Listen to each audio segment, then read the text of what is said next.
ანუ იესომ მოივლინა იმისათვის, რა თქმა უნდა, იმისთვის მოვიდა, რომ წოდებისგან გამოგვიხსნას, მაგრამ მოვიდა იმისათვის, რომ აგვიხსნას ეს. რატომ არის ეს აუცილებელი, რა არის მისი მოსვლის მთავარი დანიშნულება და რა უნდა გვიქადაგოს მან. აი ეს ქადაგება არის უმნიშვნელოვანესი და იესო ამბობს, რომ ეს არის მთავარი მიზანი მისი მოვლენების. ამისთვის მოვივლინე მე, ესე ამბობს და წელს ჩვენ აღვნიშნავთ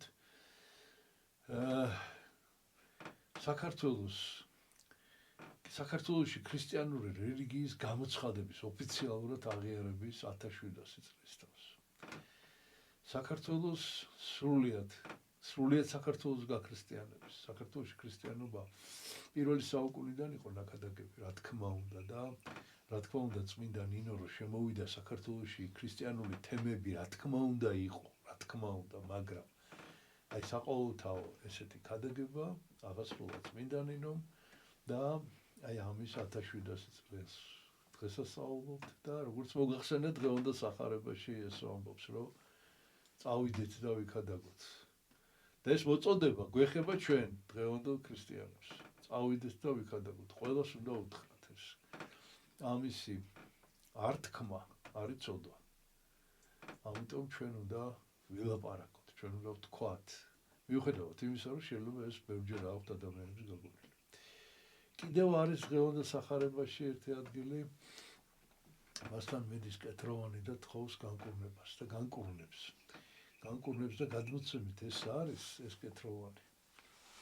შიმეონ კეთროვანი, რომელიც ითვლება ლაზარესი, მართასი და მარიამის მამად. გადმოცემით არის ესე, რომ ეს არის მათი მამა და ოღონდ ერთი რამე მე ვერ გავიგე სახარებიდან, რამდენჯერმე არის ესეთი შემთხვევა. იესო ეუბნება, რომ წადი და არავის არ უთხრა. ესენი მიდიან და აი მთელ ქვეყანას მოსდეს ეს ამბავი.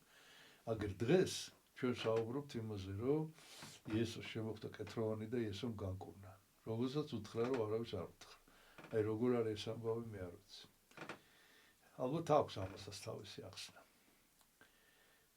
ასე რომ ესეც ალბათ ამ თემიდან არის, რომ როდესაც ადამიანი მიიღებს ამ სიკეთეს, მადლს ვერ ჩერდება.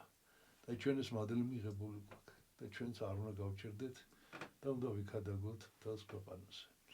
ღმერთმა დაგლოცოთ, ჩვენთან არს ღმერთი. მას დაიყოს.